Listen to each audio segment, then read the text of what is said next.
Alors, que penser des nouveaux clans Eishin qui sont sortis? On a eu les profils et les points aujourd'hui, donc on peut commencer à s'interroger, sur le papier en tout cas, on n'a pas encore le temps de sortir sur table, mais il y a des choses intéressantes. Alors, pour première vue, il y a certains trucs qu'on pourrait tenter de croire que c'est vraiment mauvais. Moi, je pense pas, hein, parce que c'est vrai qu'il valent assez cher quand même, notamment les Gutter Runners, 160 points, les 10 figurines dans Save Assist, c'est voilà, ça coûte cher, mais il y a quand même des choses à faire. Donc là, on va commencer par les choses qui changent pas. Le Deathmaster ne bouge pas, il n'est pas dans le Battle Tome supplément, donc c'est le même. Donc on a toujours accès à la course tir-charge avec tous les clans Ishin, ce qui est très intéressant. Donc ça, on est plutôt content. Les Night Runners ils perdent leur pré-move, mais à la place de ça, ils gagnent deux règles. Donc en fait, pour 10 points de plus par rapport à avant, je crois. Avant, je crois qu'ils étaient tombés à 120, là ils passent à 130. Ils gagnent une ward assist. Bon, ça reste des chips, ça va pas changer grand chose, ça on s'en fout un peu. Ils ont le même profil d'attaque, mais par contre, ils remplacent leur pré-move par deux aptitudes qu'ils peuvent utiliser tout au long de la partie. Donc c'est un up en fait, parce que la première, si vous avez envie de faire un pré-move agressif, la première, c'est quasiment pareil, voire mieux, puisque ça vous dit, vous pouvez prendre un terrain à 3 pouces de en One Spartan Army Your Movement Phase, mais ça vous interdit pas de bouger avant, vous n'avez pas le droit d'être setup avant, mais vous pouvez bouger avant, et bouger vite, hein, bouger de 7 et vous pouvez même courir. Et derrière, vous remettez à 3 pouces du décor en question. Donc, par exemple, si vous êtes ici, vous avez envie d'être agressif T1, bah ok, pas de problème, ce terrain il est à 10 de moi, je pourrais même d'ailleurs être encore plus reculé et me mettre à 10 de ce point-là, donc en me mettant ici. Et ah bah voilà, je vais là, je marche de 7, je suis à 3 pouces du décor, c'est juste Within pour l'entrée. Par contre, quand on sort, c'est Wall in Within et je vais là-bas. Donc en fait, pas besoin de pré-move, un T1, vous bougez avec le vol de 14 pouces sur ce scénar. Alors tous les scénars sont pas comme ça, on est d'accord, mais grosso modo, ça vous donne une très grosse projection. Et derrière, il n'y a pas de condition de à plus de 9 adversaires, donc vous pouvez très bien vous mettre là et dire bon bah voilà, je charge à 5. Et alors vous, voilà, ça fait pas énormément de dégâts les Netrunners, mais si vous additionnez les tirs plus la mêlée avec les crits mortales, c'est correct, ça se défend. Et surtout que la deuxième règle, elle vous dit, bah, sur un 3+, euh, nuage de fumée, là, les fumigènes des ninjas, hop, vous enfuyez. Donc avant même, c'est après la séquence d'attaque, donc c'est pas à la fin de la phase de combat. Donc l'adversaire, si vous faites votre 3+, il pourra même pas répliquer. Donc, vous arrivez là, vous mettez vos dégâts, et ensuite vous vous mettez à plus que 3, l'adversaire vous aura rien tué, et vous pouvez, je sais pas, on imagine, vous faites une forme un peu plus sympathique, où vous allez lui bloquer l'accès à un endroit, par exemple. Alors, vous vous mettez comme ça entre deux décors, et vous dites, bon bah voilà, je peux pas avancer, donc il va falloir que tu viennes ici, que tu me charges péniblement, tu vas peut-être réussir à mettre un socle là-bas, mais tu peux pas, imaginons que tu as une armée très agressive avec moins de cavalerie, tu peux pas dire, bon bah je vais tout droit comme ça, et je vais chercher tout ton château, voilà, je te propose une unité à 130 points à manger, et puis ce sera tout. Et puis derrière, je vais la ripop et je recommence. Par exemple. Alors vous ratez votre 3+, bon bah c'est pas grave. Mettons que vous ayez attaqué un cordon, que vous avez amoché un vent, bah vous avez une partie des gens qui sont morts. Il vous en reste 4 ou 5 pour pareil, bah un peu faire chier les mouvements adverses. Enfin, et au pire, elle meurt et puis c'est pas grave. En Skaven, on a presque envie d'avoir des figurines qui meurent. En fait, faut pas hésiter des fois à avoir des petites trades comme ça qui n'ont pas l'air incroyables, mais comme vos unités elles reviennent et pas l'adversaire, bah petit à petit ça peut vous permettre de prendre un avantage. En tout cas voilà, avoir une unité qui peut rapidement agresser, même si ses dégâts sont pas exceptionnels, c'est quand même intéressant. Et puis même au-delà de ça, c'est non, juste stratégiquement le fait de pouvoir se balader partout sur le champ de bataille, une unité à son trempon dans la liste, ça se réfléchit tout à fait, hein, parce qu'en fait, vous pouvez surtout en fin de partie, il y a plus grand monde sur le champ de bataille, bah votre unité elle a une mobilité de dingue quoi. Vous dites là, bon bah en fait, si j'ai envie, je suis ici, bon bah en fait non, je suis là, ou alors non, je suis là-bas. Et et pareil, j'en sais rien. L'adversaire est comme ça, vous dites bon bah hop, je me téléporte ici, je charge comme ça, je fais mon paline machin, je suis par ici, j'ai réussi mon 3+, ah bah, hop, espèce de pseudo powerful gratuit là. C'est pas vraiment powerful parce qu'il n'y a pas de condition de PV, vous faites juste si vous avez réussi le 3+, et hop, je vais là-bas. Ou alors, j'en sais rien, vous êtes ici, c'est la fin de partie, le mec il a plus rien là-bas. Ah, je suis à 10 de ça. Même, bon, là vous avez de la chance, vous êtes à 3 pouces, donc vous pouvez même directement, même vous êtes ici, vous faites course auto, hop, hop, je récupère. Bon, après ça c'est assez exceptionnel, il y a peu de scénarios en réalité où vous pouvez voler un objectif comme ça, parce qu'il n'y a pas énormément d'objectifs dans le jeu qui sont directement à 3 pouces d'un décor. Mais c'est pas grave, en fait. Imaginons qu'il était plus loin, vous n'arrivez pas à le prendre tout de suite, parce que c'est un autre scénario. À votre tour, vous faites ça. Tour adverse, 3 coups de drift d'avance, hop, vous êtes dessus. Euh, donc vous lui empêchez, vous prenez pas tout de suite les points à votre tour, mais vous lui empêchez les points à son tour. Ou même redeploy, enfin ça dépend. 3 coups d'avance c'est bien parce que vous bougez de 7 quand même avec eux. Donc du coup, on peut raisonnablement penser que sur la plupart des scénarios, si vous faites votre TP plus après un 3 coups de drift, vous allez grosso modo pratiquement où vous voulez sur la map. Donc ça bouge très très vite.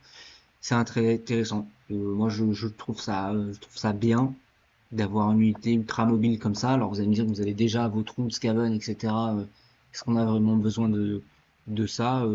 C'est différent. Le trou, il a, il est obligé d'être à plus de 9 de l'adversaire, etc. Donc ça a plein de conditions restrictives. Là, vous pouvez vraiment vous balader un peu comme vous voulez. Je trouve ça sympa. Et l'autre unité qui coûte plus cher, 160 points, donc les vrais nouveaux Eshin, ils ont une attaque de plus par tête. En fait, grosso modo, ils ont le même profil qu'une Storm Vermin, sauf qu'ils ont crit mortal en plus, à la place d'avoir anti-charge. Donc du coup, ça frappe mieux que de la Storm Vermin. Et en termes de statistiques, parce que en termes de dégâts par point, entre guillemets, c'est probablement dans les meilleurs de l'infanterie Skaven. Ça fait plus de dégâts que du Storm Vermin, même rapporté au point. Ils font plus de dégâts dans l'absolu, mais même en considérant qu'ils valent plus cher, ils font quand même plus de dégâts par point. Je crois que c'est aussi mieux que des rats ogres. Par contre, c'est des chips total, hein, c'est 160 points les 10 PV en CVA6. Donc voilà. Mais ça fait quand même des dégâts et donc qui sont pas stratosphériques, mais qui sont corrects. Et encore une fois, ça bouge vite, ça a accès à course et charge, et donc ça colle en fait au, à- au gameplay Skaven qui consiste en principe à aller sacrifier des pièces. C'est un peu, enfin, quand vous avez une unité d'une armée qui ripop, vous êtes content si vous avez accès à de la projection et des dégâts ne serait-ce que corrects. Parce que, encore une fois, 160 points, bah, alors eux, ils peuvent pas se téléporter avec les décors et tout, mais ils ont accès à course et charge avec le Deathmaster, ils bougent de 7, vous pouvez bouger de 13 tout droit, comme ça, avec une course auto, vous faites votre charge, pas forcément T1, n'importe quel tour, vous allez de très loin agresser, vous mettez vos dégâts, vous posez votre petite bombe, derrière vous crevez, c'est pas grave, vous allez être ressuscité derrière, et après vous faites péter votre bombe, ça va faire chier un peu le mec, 3 pouces sur des armées de château, ça peut l'embêter, alors c'est vrai, bon, comme c'est à la fin du tour, je crois que vous faites péter la bombe. Il a eu le temps de piling entre temps pour un peu s'éloigner de ses potes et tout. Mais en fait, vous pouvez la faire péter quand vous voulez, la bombe. Pas forcément tout de suite, c'est à la fin de n'importe quel tour. Et même si votre unité est morte. Donc en fait, vous pouvez très bien attendre. Et soit ça va l'embêter un peu il va pas forcément se mettre comme il aurait envie de se mettre, soit bah, vous allez la faire péter et puis ça va grignoter quelques PV sur un héros, même sur des armées comme Stormcast. Par exemple, Stormcast c'est très fort. Mettez D3BM, ah bah tiens je t'ai tué un annihilator. Bah c'est quand même vous êtes content quoi. Et encore une fois, vous chargez, mettez vos dégâts, vous crevez, vous revenez. Et vous revenez avec des bombes encore. Donc oui, c'est cher. Oui, ça vaut 160 points les 10 PV de CVA6. Mais ça va vite, ça a accès à course et charge avec lui. Ça fait des bons dégâts en fait en termes de statistiques. Alors oui, alors il y a beaucoup moins de combos par contre que les autres unités Skaven.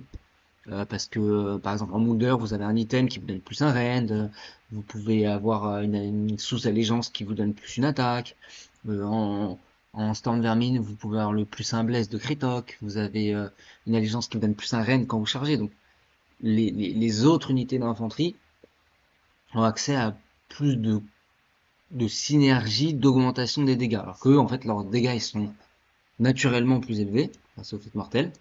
Mais par contre, ils ont d'autres synergies. Ils ont des synergies de rapidité, de course et charge, notamment. Donc moi, je verrais bien, j'ai pas encore fait de list building avec ces nouvelles unités, mais ouais, déjà, je vais en acheter, c'est sûr, parce que déjà, en plus, elles sont belles. Mais je verrais bien, faut que je vois comment ça se goupille niveau points, mais un Deathmaster avec peut-être une unité de Night Runner, une unité je crois que ça s'appelle les Gutter Runners, c'est ça, le coureur d'égout, enfin je sais pas à quoi ça correspond. Voilà, comme ça, juste deux petites unités avec un Deathmaster, ou trois petites unités avec un Deathmaster, ça se tient tout à fait. Après, il y a aussi le nouveau héros là, Krixit. Alors ouais, bon, s'il frappe contre du héros, il tabasse. Après, ses aptitudes de TP, je me disais ça a l'air très fort au début quand je l'ai lu, puis après en fait faut quand même jouer beaucoup de Eshin pour avoir des solutions de TP, ce qui va pas forcément être le cas. Donc en réalité, parce qu'il faut qu'il sélectionne une unité Eshin qui a au moins deux figurines, qui a je sais plus combien de pouces, donc je pense pas que vous allez avoir beaucoup d'unités Eshin de moins de figurines, c'est-à-dire des pas héros quoi. Donc pas s'il aura énormément de solutions de TP, surtout que c'est un 3 plus aussi, donc pas convaincu que, enfin, ce sera plutôt anecdotique à mon avis sa TP à lui, contrairement à la TP des Nightrunner. Par contre, ouais, il tabasse fort pour son coup en points, il vaut que 150 points, il fait quand même pas mal de dégâts contre les héros. Mais il donne plus de charge aussi aux nouveaux coureurs. Mais c'est peut-être juste mieux de jouer 10 coureurs en fait. Vous êtes un Deathmaster pour donner course et charge à tout le monde. Et vous êtes assez rapide comme ça, donc plus de charge parce qu'il en avait besoin. Euh, préfère le Deathmaster. Et à la place du Crisis, vous jouez 10 mecs avec la bombe. Après, parce qu'en termes de dégâts, en fait, les 10 mecs avec la bombe, là, ils feront plus de dégâts enfin, ils font des dégâts contre tout le monde, alors que le Krixit fera des dégâts que contre les héros. Donc, ouais, il est intéressant, mais je pense que je suis pas sûr que ça soit mieux que 10 mecs qui reviennent en plus. Lui, il ne revient pas. Et comme il vous faut juste un héros Ishin pour embarquer toute la tribu, là, la ville Deathmaster est meilleure. Bon, après à voir, on va tester sur Tap pour voir ce que ça donne. En tout cas, voilà, des défis qui sont super belles, on est content. Et des War Scrolls qui sont pas si inintéressants que ça. Enfin, voilà, oui, ça vaut cher en points, etc. Mais il y a quand même des tricks de mouvement intéressants en ce qui concerne les Night Runners. Et des dégâts qui sont pas si dégueux rapportés à leur coup en points du côté des autres. Effectivement, 160 c'est cher, mais voilà, il y a quand même 3 attaques par tête, donc 30 attaques crit mortal, bon, c'est pas dégueu quoi.